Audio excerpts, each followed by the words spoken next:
გადავიღეთ ეს შრომად გავზონეთ სადღაც 50,000 ფარგლებში შეიძლება ეს აი ამ ალდარში და უცნაურობაში გაწოვა დათვლილიყო. ძალიან კარგია რომ აი ყველას ვაჩვენეთ რომ ჩვენ უსამართლოდ აი გუშინა მაბადეებს ეს ვიდან უყურებდი ერთ-ერთ კასეტას რომელიც არ გვინახია ჩვენთვისაც შავშანბელ გადაღებას. ერთ-ერთი ჩვენი ოპერატორი იქეთკენ გაქცეულა, აქეთკენ კი არა, ანუ პირველი სკოლის აქეთკენ არ იყო მოვლენები ძირითადში, გაზები აქეთ ისურვეს და იქედანაც მოადგნენ თბილისელები და ესე იგი პოლიციის ნაწილი გადარცულა იქეთა მხარეს, მერიოტის მხარეს და დაძრულა და გაუყრია ეს ფილარმონიამდე ზევლი მე ხარ. თავიდან ბოლომდე ნახე და სადღაც 200-მდე ადამიანი იდგა სასტუმროს საქართველოსთან. და აი თქვენს რომ ბიჭებო ბევრი არიან და არ დავიძრათ აქედანო და თქვენ ჩავიდეთ რიყეზე. რაღაც ფანტასტიკური თაცვირი ისმოდა იქ. გენიალური კადრები ნახე. არა შეიძლება ხალხ. როდესაც მაგას მაშინი. აი ის 7 ნოემბერი იყო უშიშარი ქართველების აღლუმი. და ამ ძალათების მასში იყო. ადამიანები შეიძლება რომ დაიწყოს ნაცია ის განწყობა არ უნდა დაგვაუწყდეს და ამის დემონსტრირება იყო ბატონო კონსტანტინე და ეს უკვე დიდი რესურსია 50,000 კაცი რომ ქსანის სულში ყოლოდა 50,000 ავიღებით ის პახანს ალბათ what მაყურებელი შემოვიყვანოთ ისენ დია ისენ ერთი ასეთი შეკითხვა მაქვს. მიტინგებთან დაკავშირებით თქვენ ახსენეთ ბატონის ზვიადის სტროინდელი მიტინგები. პრობლემა იმაში ხომ არ არის, რომ როდესაც მიტინგის წამყვანები პოლიტიკური პარტიის ხელმძღვანელები იკრიბებიან, ხოლო შეიძლება რომ დაიდოს რაღაც მონახაზი, რის მიხედვითაც უნდა იმოქმედოს ოპოზიციური პარტიების ლიდერებმა, რომ შემდეგ არ იყოს ის რაღაც ნახევარი პერიოდის მერე მე ამაში აღარ ვეთანხმები და გადიან გვერდზე ვიღაცა რჩება, ეს ხალხზე მოქმედებს. ეს რაღაც შუა ბრძოლიდან გასulis რაღაც ცუდი საბჭოებას და ეს ხალხზე ძალიან მოქმედებს მერტმუნებს. ეს ერთი და მეორე, აი ომის შემდგომი პერიოდის დროს მე და მახსოვს ჩემი ყურით უსმინე, როდესაც კიკალიშვილი ესაუბრებოდა თვალწინების სოყორია გვარად ექსპერტი ამერიკელი. სრულიად არ იყო მან კითხვა დასმული ამდაგვარი, მან პირდაპირ ჩართვა გააკეთა ასეთი პასუხი. ოღონდ გირჩევთო რომ თქვენ ქართველებმა 91-92 წლების მასალებს ნუამოსწევთო, ეს თქვენთვის არ არისო კარგის მომტანი. აი ამ პასუხზედაც შეიძლება რა კომენტარს გააკეთებთ, რა ხისავს სოფლიოს გულავ ეს პასუხი. არა, მე მივხვდი ქალბატონი, რასაც გულისხმობს, ვიცი ეს სოკორი ვინც გზანდება, ეს არის ის სოკორი, რომელმაც 7 ნოემბერზე გააკეთა ძალიან, ესე ვთქვათ, უაღრესად კრიტიკული შეფასება, უგონ გაგვაკრიტიკა ჩვენ. ხელისუფლება კი არა, რომელმაც დაარბია ეს ყველაფერი, ეს ხალხი და არ ჭირდება მას ყიდვა. ის აქეთ ეთყობა ის იმ ძალებს წარმოადგენს, რომელმაც ჩვენი ხელისუფლება ყავს ნაყიდი. რომ ნაყიდი ცოტა არ იყოს რბილი ნათქვამია. ის აქეთ ყიდულობს ის ძალა, აქეთ ყიდულობს და ყავს სოკორისნაირი ადამიანები დაქირავებული, რომლებმაც ეს უნდა გააფორმონ. ამას წინათ წავიკითხეთ სხვათაშორის წიგნი ავტორისთან, რომელიც გზანდებოდა 7, 8, 9 და 10 აგვისტოს და ახლდა კახა ლომაიას ყველგან. ეს ადამიანი ასკაცი იყო, გვარად არის ლიტელი და სახელია ჯონათან ლიტელი. ამან დაწერა დიახ, ამან დაწერა წიგნი, რაღაც წიგნი დაწერა, პატარა ასეთი ბროშურა, ოღონდ ეს ბროშურა მანამდე თორსები გაზეთ Le Monde-ში გამოქვეყნდა და ცაცვებს კარგი პარალელია ამ სოკორთან. ეხლა ეს კაცი რას წერს და პირდაპირ ეს კაცი თავის ფაროთ ასახელებს გიგა ბოკერიას და კახა ლომაიას. ესე იგი, ძლიერ გამსახურდია და ინფორმაცია სწორედ ეს ბატონები აძლევდნენ მას. რა თქმა უნდა, ეს ბატონები თავიანთი ასე ვთქვათ, კაცუნური, კაცუნად ფორმატიდან ვერ გამოსულა, ან ეთნიკ კაცუნები არიან ორივე დასახელებული პირი, ძლიერ გამსახურდიასა და ღვიძლით და ზიზღით გამშვალულები, ხო?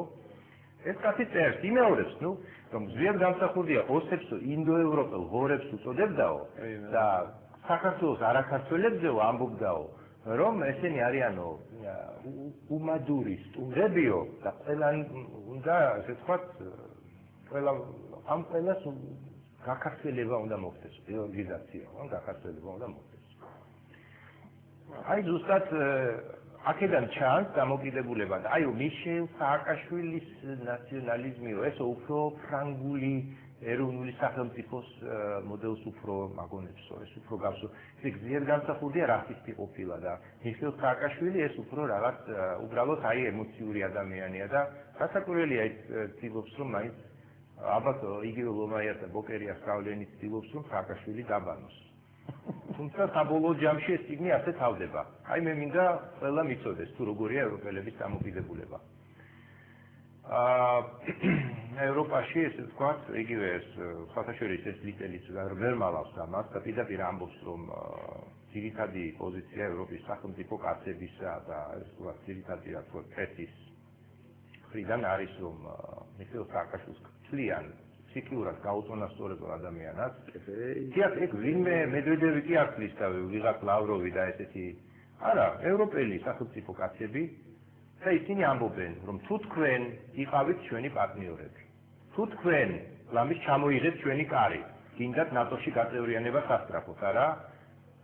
მაშინ რატომ არ გააფრთხილეთ თქვენი პარტნიორები და მოკავშირეები თუ აპირებდით ასეთ ომის დაწყებას ცხინვალის რეგიონში. რატომ არ გააფრთხილეთ ისინი? ლოგიკური კითხვა. სრულიად ლოგიკური შეკითხვაა.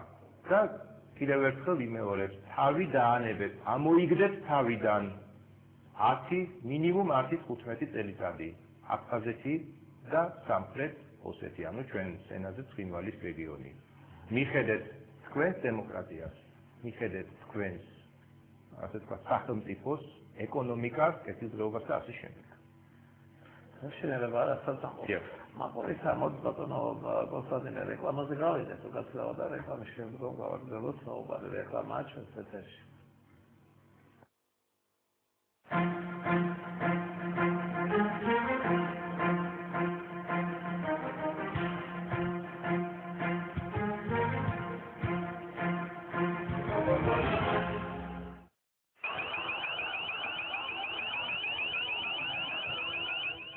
ნოემბრიდან 7 ნოემბრამდე შენობა თუ არა საპროტესტო მუხტი საზოგადოებაში.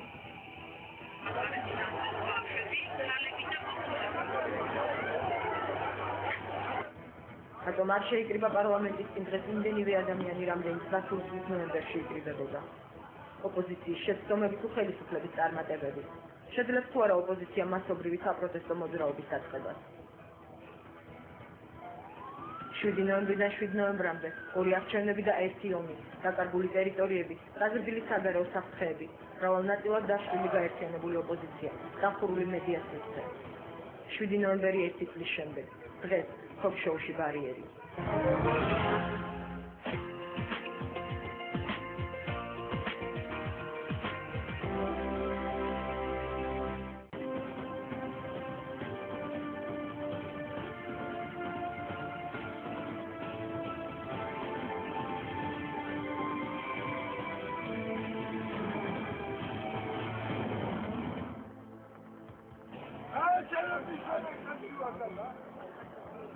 რა მოხდა 9 აგვისტოს გორში, სპორტკომპლექსში მომხდარი შემთხვევა, რომელსაც დღემდე არ დაიძმრუებენ.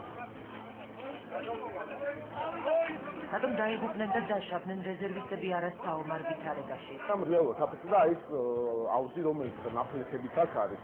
მე რა ვიცი, სარდალი, მეთაურები ნაკლებად, რო ნენა. ფაქტები და მიზეზები ნახეთ პირველად გზირის რეპორტაჟში. ისეთი ქაოსი იყო და ისეთი პანიკა იყო, ვერავის ვერ იპოვეთ. ყველა იმას ცდილობდა, რომ საკუთარი თვალი გადაერჩი. ჯარისკაცის პირველი აღწერება აგვისტოს მოვლენების შემდეგ. ომი სადაც სამხედროების ბრძანებას ვერ იღებდნენ. ის თვითია ვერ გებულობ უფრო. გაუმჯობესი იყო, აი ეს როგორც ის ბიჭები რო გაიხსნენ, ბიჭების ხედზე ისე უნდა გახსნილიყო ეს ხალხი ზონის. ახლა მოწინააღმდეგე არ ყოლია, ახლა მოწინააღმდეგე სულ არ ხდება. ფინიშდება წაგებული ბრძოლისთვის ფარგლობა თუ რიგითი ჯარისკაცები. მე მინდა მადლობა უთხრა ძინა გენშტაბის უფროსს, მაგრამ ასე მინდა ვთქვა, რომ ის ხარვეზები სერიოზული რომ ეს ასევე გამოჩნდა, უნდა აღმოჩნდა. ჩვენი ფილმი არ გამიწია არც დეზერტირი, არც ქვეყნის მოღალატე. ჩვენი დროის გმირები თუ დეზერტირები, რატომ დაიწყო